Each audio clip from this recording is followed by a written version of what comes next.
Bien, estamos de vuelta, amigos. Escenario social nuevamente en su segundo bloque para analizar en esta parte del programa, ¿cierto?, lo que está ocurriendo en nuestra región, en nuestro Magallanes.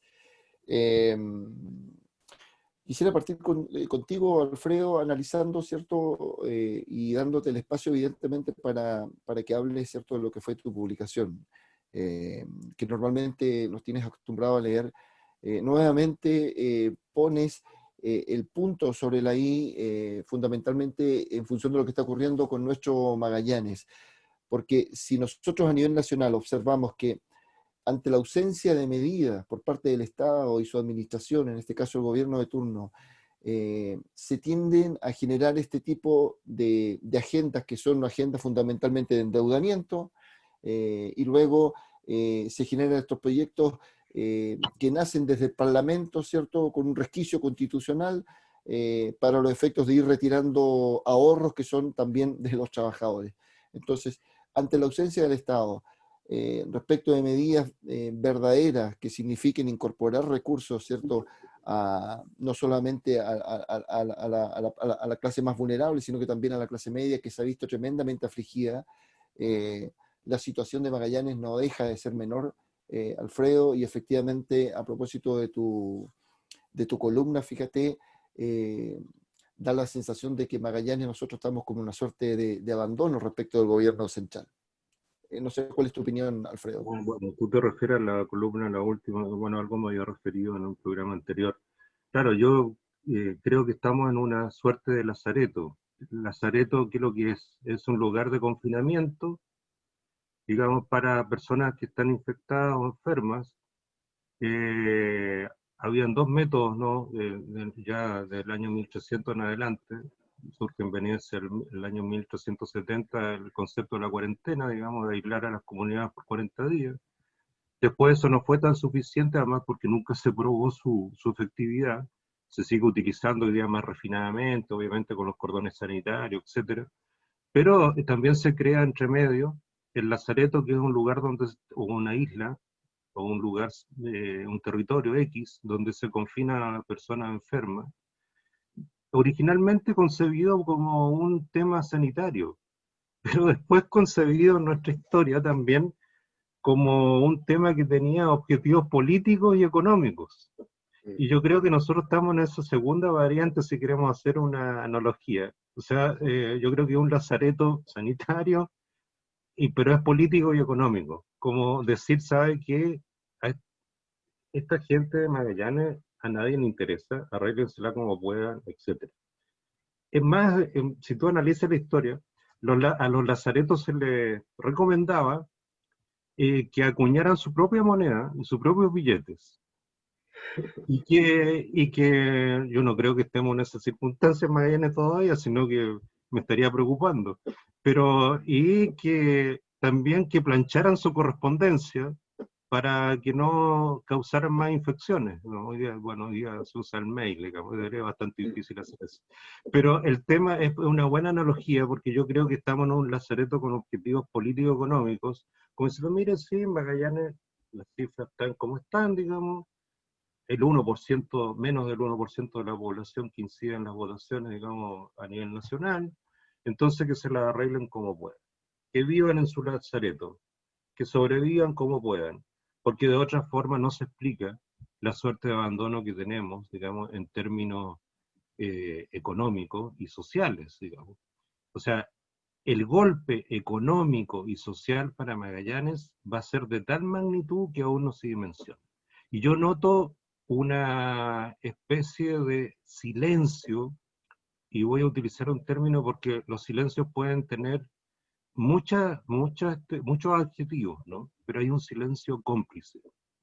Y el silencio cómplice es el más complicado de todo. Y la historia lo juzga después de una forma, digamos, yo diría drástica.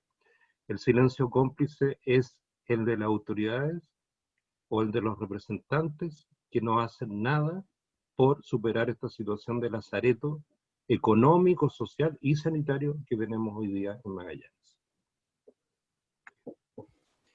Me voy a tomar de esto último que dijiste de los representantes, ¿cierto? Porque en nuestra región nosotros tenemos representantes que debieran hacer llegar las necesidades al nivel central.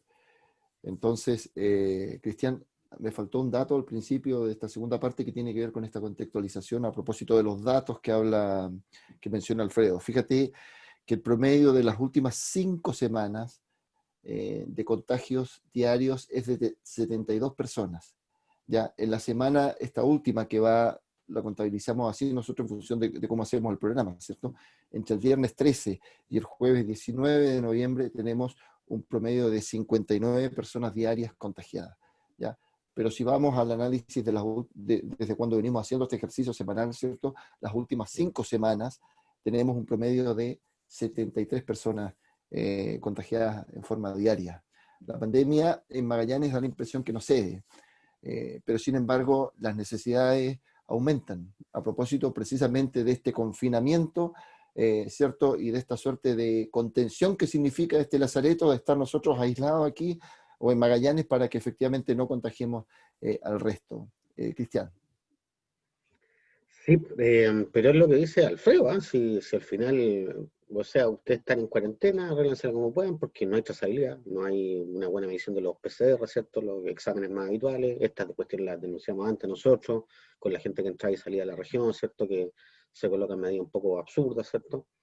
Entonces, aquí se han improvisado medidas como usar mascarilla en la casa, que no tiene mucho sentido, la restricción vehicular, ¿cierto? El toque de queda, y un sinnúmero de cosas. O sea, si uno va a hacer una cuarentena en una ciudad, tiene que ser en serio. 14 días o 20 días encerrado todo el mundo y nadie sale, ni siquiera a comprar. Pero aquí se ha dado permiso a atajo y destajo, pues, o sea, hay muchos permisos colectivos, ¿cierto? Y en esa estadística también que se ha manejado los permisos colectivos quiere decir que todo el mundo está trabajando. Porque también los empleadores obligan a trabajar a las personas, porque también ya es demasiado tiempo para seguir estirando este elástico económico, ¿cierto? Donde hay que pagar un montón de cuentas porque los bancos no perdonan y sin embargo no hay ingresos, ¿ya? Entonces, yo creo que estamos fabricando una crisis por un mal manejo donde, oye, o vamos a hacer la cuarentena en serio de uno para que se termine, ¿cierto? Y para controlar efectivamente los contagios, la trazabilidad y todo lo demás, ¿cierto? O la vamos a hacer así como por cumplir y como por echarle la culpa a la gente de que se contagian porque son mal portados, ¿no? Porque se juntan en las casas en la noche o hacen mucha fiesta. Yo veo que llegó tarde el control del aeropuerto. Qué bueno que llegó, pero llegó tarde. Yo veo que hay militares haciendo control en la calle, tenemos una ciudad militarizada, pero no hay trazabilidad de ese control. Y un sinnúmero de cosas, porque si, yo te insisto, o sea, si yo me enfermo, te puedo asegurar que me van a preguntar a mí, porque no hay trazabilidad informática, a pesar de todos los controles por los que uno ha pasado, de dónde estuve metido todos estos últimos 5 días. Eso creo yo, eso, si más que nada, cuando uno habla también de los representantes, chuta, claro, pero el problema es que tenemos este sistema centralista, donde el intendente es un representante del presidente en el territorio, y no un representante del territorio ante el presidente. Entonces, la relación es vertical, pues no horizontal, ¿cierto? Ni menos hacia arriba. Y por otro lado, los municipios también han estado un poco ausentes y como que fueron bien protagonistas en el tema, por ejemplo, del estallido social y el plebiscito, y honestamente en esta cuestión se han hecho los lesos, porque es una cuestión que es de dimensiones mayúsculas y es difícil. O sea, no es fácil para cualquier gobierno, pero no porque sea difícil, vamos a perdonar y vamos a pasar por alto todas estas tonteras que se han cometido. O sea, hay que dejar de seguir cometiendo los errores, hay que sincerarse, y, insisto, hay que apuntar a ver qué es lo que realmente se va a hacer para superar la crisis sanitaria, pero de verdad. Fíjate que en algún programa nosotros dijimos, Cristian, Alfredo, de que la profundidad de esta crisis y la permanencia en el tiempo de esta crisis no iba a ser menor, ¿ya? Y esto, lo que ha venido ocurriendo desde marzo a la fecha, da cuenta de que efectivamente la profundidad, la dimensión de la profundidad de la crisis es severa, ¿cierto? Y no se observa que salgamos desde el punto de vista de la reactivación económica pronto de esto, ¿eh? No se observa. Eh, un dato, el ministro de Educación ya aseguró, ¿cierto?, de que por lo menos también probablemente asesorado por el comité de expertos, logró entender y reflexionar, ¿cierto?, de que el año escolar debía partir en marzo del 2021, dependiendo efectivamente, ¿cierto?, si las condiciones sanitarias así lo permiten. No sé qué irá a ocurrir con Magallanes de aquí a esa fecha.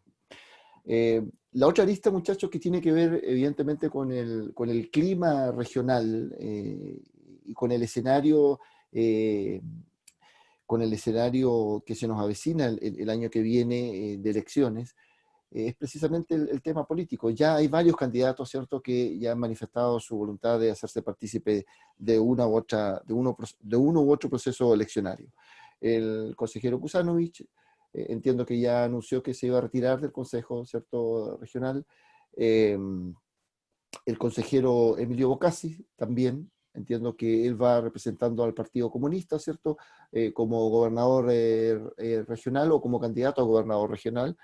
El consejero Kusanovich entiendo que tiene intenciones parlamentarias que apuntan hacia el Senado. El propio alcalde Claudio Raunis ya manifestó que efectivamente va a ir por la repostulación, ¿cierto? O la reelección, perdón, a la municipalidad. Bueno, ya sabemos el caso del postulante Morano, ¿cierto? Que sabemos en la democracia cristiana que es el candidato también para la alcaldía. Claudia Barrientos, también a propósito de lo que está ocurriendo con el Partido por la Democracia, es la candidata para la municipalidad también en Magallanes, en Punta Arenas. Y en Natales, evidentemente, todavía no sabemos qué es lo que irá a pasar con el alcalde Paredes. Ese es un poco el escenario, muchachos, de lo que está ocurriendo desde el punto de vista político en nuestra región.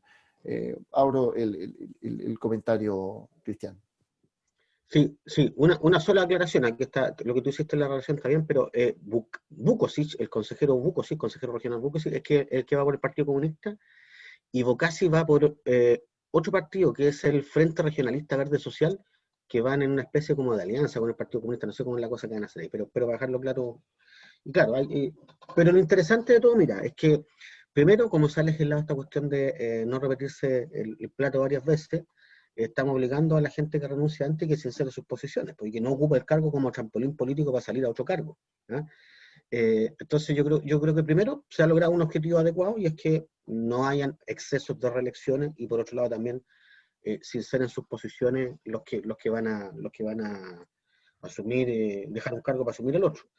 Hay algunos que no pueden seguir postulando al mismo cargo por una cuestión de que ya han tenido muchas reelecciones.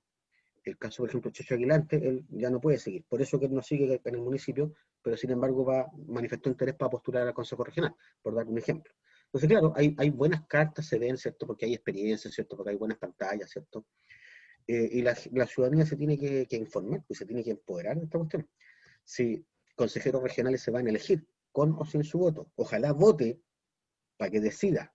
Gobernadores regionales también, y la importancia además del tema de gobernador regional, porque por fin vamos a tener a alguien que administre el territorio electo por nosotros, los ciudadanos, y no en lo que teníamos antiguamente, ¿cierto?, que es un agente del presidente de la República. O sea, eso es una forma de romper con el centralismo. Por eso que es interesante. Y el caso de los municipios, bueno, se ha visto la cercanía de los municipios en todos los periodos de crisis, pues, y la ayuda solidaria, este mismo forcejeo al que se llevó a los parlamentarios para que legislaran un proceso constituyente, no se hubiese logrado sin el empoderamiento que tuvieron los municipios. ¿Ya? Entonces, hay que tener ojo, hay que informarse, yo creo que es importante participar, y además que estas autoridades se eligen para que nos proporcionen mejores servicios públicos.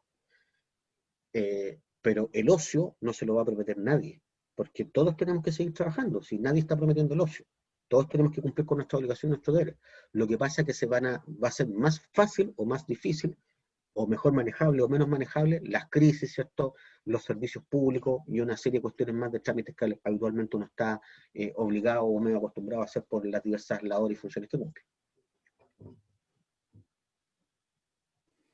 Sí, Alfredo, fíjate, me quedó, tú lo mencionaste, Cristian, me quedó pendiente ahí un proceso eleccionario que va a ser el proceso constituyente, ¿ya?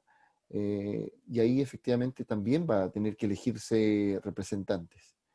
Y es importante, tal como dices tú, Cristiana, que no estemos sacando personas de un cargo y que los partidos tampoco estén sacando personas de un cargo para colocarlos precisamente a esta convocatoria constituyente, que lo que busca es precisamente darle un aire nuevo, ¿cierto? Y reformular lo que es el cimiento de la construcción jurídica y de las relaciones de poder de nuestra sociedad, a propósito de construir una nueva constitución, Alfredo.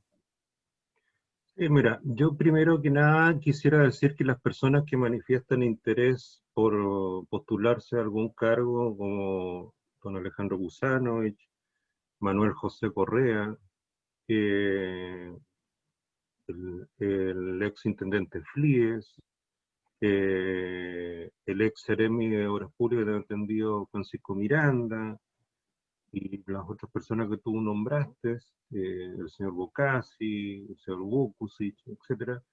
Yo creo que es bueno de que exista gente interesada, como se decía en Roma, por la res pública, por la cosa pública, digamos, y que tenga, manifiesten vocación. Bueno, después la ciudadanía juzgará, digamos, cuán profunda era la vocación de servicio que tenían, etc. Pero también aquí hay un tema que ojalá sean pocos los que se repitan el plato, porque esa repetición de plato, digamos, yo creo que le ha hecho un poco de daño a la política chilena. Y bienvenida a las personas o las caras nuevas, o las personas que a lo mejor han estado, digamos, en una segunda línea política, ocupando otro cargo, no sé, ahí se verá, digamos. Y también hay que ser sincero, o sea, en un sistema como el que tenemos, eh, primero hay que aclarar de que cuando se habla de lo independiente, porque se ha hecho un discurso a mi juicio exacerbado de los independientes. O sea, el independiente siempre es pro algo, no existe el independiente, y lo hemos dicho otra vez, con tanta asepsia que se parezca a la penicilina, eso no existe, digamos. Entonces siempre el independiente es pro algo, porque no me van a decir que el cuerpo de general o almirante que se manifestó en retiro, que se manifestó en una declaración, antes del plebiscito eran personas independientes. No me van a decir que algunas asociaciones gremiales empresariales son independientes. Entonces guardemos las proporciones también. Entonces el tema es que bienvenido lo independiente, y yo creo que los partidos han iniciado ahí una búsqueda interesante de independientes, ojalá, digamos, puedan realmente concretar y no sean puros deseos nomás, digamos, de llevar a independientes, digamos, en sus listas. Y yo creo que hay que ver con expectativa lo que viene. Me da buena impresión, digamos, varios de los candidatos. Obviamente uno tendrá cercanía por afinidad doctrinaria o ideológica, o si es que existe hoy día la ideología, o filosófica, o como quieras llamarlo, sociológica, digamos, con alguno más que otro. Pero me parece bien que las personas estén, digamos, emprendiendo este viaje hacia una vocación de servicio público y sincerando sus intenciones.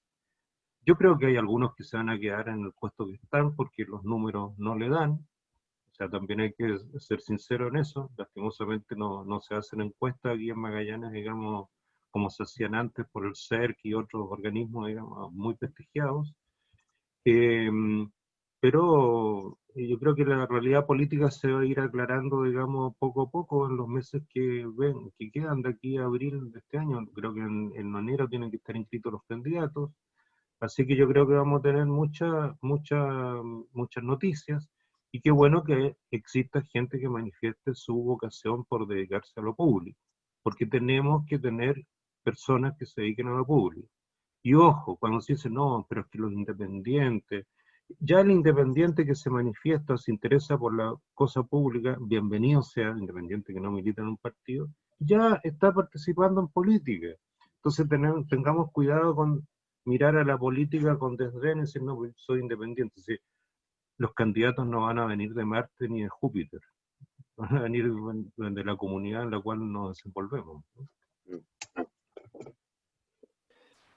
Una consulta que quiero hacerles, muchachos, y que me ayuden, ¿cierto? Un poco, porque es algo que se pregunta también la comunidad. ¿Cuál es el perfil, pensando en los constituyentes, ¿ah? Dejando un poco de lado el tema político, fundamentalmente, que tiene que ver con la elección de la municipalidad, de los gobernadores, probablemente.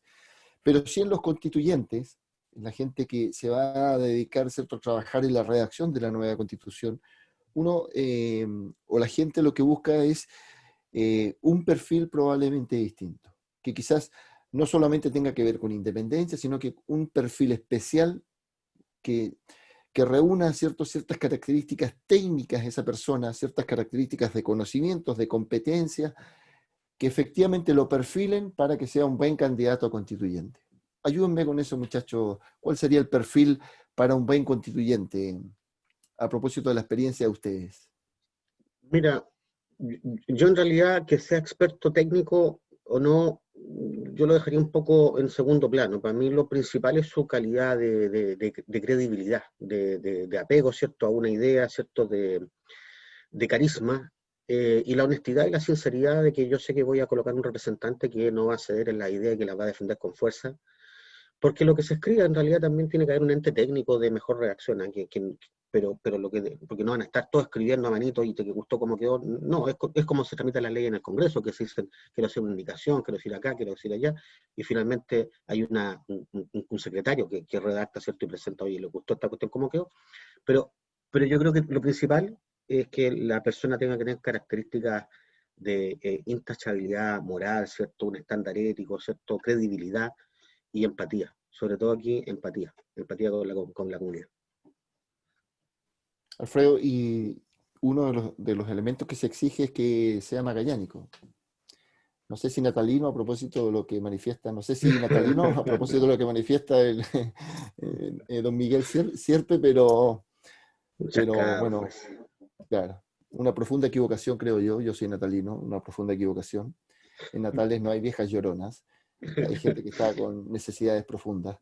Entonces el perfil que se busca Alfredo, es que efectivamente también sea magallánico, ¿ah? Y eso no es menor, ese dato. Sí, mira, bueno, ya que tú tocaste el tema del señor Sierpe, yo creo que eso también en política hay que valorarlo. Él pidió disculpas, dijo que se había equivocado por los medios de comunicación, y yo creo que eso es muy notable porque debe ser muy difícil. Hay gente que le cuesta mucho pedir disculpas, pero él lo hizo. Entonces yo creo que eso también hay que valorarlo, digo, cuando un político se equivoca y pide disculpas. Simplemente como paréntesis. Eh, el tema de que sea magallánico, sí, claro, es esperable que sea magallánico, digo. Pero se supone que tenemos una cierta forma, vivencia, de relacionarnos, de entender la realidad, conocimiento del territorio, etcétera. Ahora, también no vamos a caer en tipo leyes de Nuremberg aquí para ver, digamos, cuál es el pedigrí magallánico que tiene la persona, si es de primera generación, de tercera, cuarta generación, si llegaron los abuelitos de donde llegaron, que entonces también tenemos que tener cuidado con eso, porque si no nos podemos pasar para el otro lado.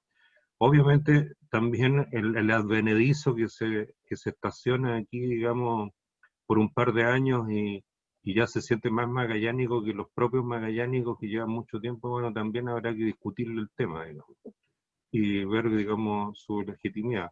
O los magallánicos que vienen aquí, se enarbolan la bandera, ponen la bandera todos los días en su casa, digamos, y en la primera de cambio se van a otra región porque le ofrecen más plata, digamos.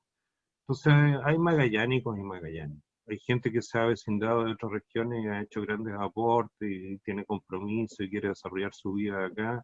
Y otros que son aves de paso, digamos. Esta región siempre ha sido ave de paso, siempre ha tenido aves de paso. Incluso hay mitología al respecto, digamos, y hay nombres que se han acuñado al respecto, digamos, sobre las aves de paso, que vienen a rapiñar nada más a Magallanes. Entonces, el tema es que yo creo que es bueno que exista una variedad de personas, coincido con lo que dice Cristian, digamos. Eh, Aquí yo creo que lo más deseable es la credibilidad, la honestidad, que eso también son variables que pueden empezar a medirse, qué sé yo, porque vamos a hacer un test de honestidad, un test de credibilidad, no sé, pues, o sea, eso es la imagen que pueda proyectar cada persona, digamos, y cada persona es sagrada en ese aspecto, digamos, sino que es con las convicciones que tenga y yo creo que convicción, motivación, y yo creo que también es la inspiración que tenga, porque nos olvidamos de repente, digamos, de la inspiración que tengan las personas, o sea, qué viene inspirada con respecto a su comunidad. o un mero utilitarista nomás, digamos, para utilizar, digamos, una situación de representación. Entonces son muchos los factores.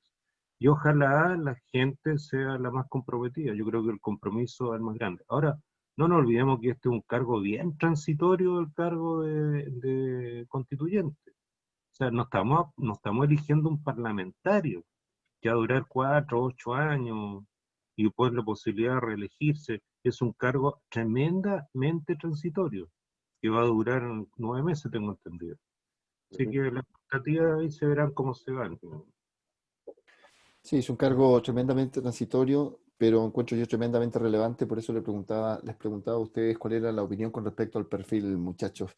Yo creo que es cierto lo que dice Cristian, perdón que te interrumpa, de que no es necesario el conocimiento técnico, pero sí hay que tener un cierto piso y también una cierta, yo diría, sensatez, porque yo no puedo ir a proponer cualquier cosa, digamos, a una comisión constituyente. O sea, andaba en bicicleta, me caí, me golpeé en la cabeza y voy a ir a proponer lo primero que se me ocurrió. No se trata de eso, digamos, con todo respeto. Porque la verdad las cosas es que yo he escuchado unos discursos que llegan a dar miedo. No, dar miedo por la idea, digamos, que uno pueda catalogar de izquierda o de derecha, sino que es justamente por la falta de sensatez. Y la falsa sensatez no tiene que ver con ideología, tiene que ver cómo me paro ante la vida nada más. Ante la vida, ante la realidad. Por eso mismo, muchachos, yo creo que difiero un poco de lo que ustedes dicen. A mí creo que es relevante el elemento técnico, es importante. Creo que en el proceso de formación que tenga cada uno de los constituyentes, que va a ir a representar no solamente las ideas, no solamente los conceptos de credibilidad, de honestidad de una persona magallánica probablemente, sino que también la discusión que se va a generar ahí, porque insisto, aun cuando tú bien dices, Alfredo, es un elemento, es un cargo tremendamente transitorio, pero que tiene que ver con la construcción de la estructura fundamental normativa de nuestra nación. Se nos fue el tiempo, muchachos. Esto es... Dime, Alfredo. Se habla mucho del concepto del principio de subsidiariedad. Y el principio de subsidiariedad se ha manoseado por la izquierda y por la derecha. Por la izquierda para denigrarlo y por la derecha para decir, digamos, que no, que lo único que el Estado no tiene ningún papel que jugar, que lo único que importa es el esfuerzo individual, etcétera. Olvidándose que el principio de subsidiariedad es mucho más que eso, incluso.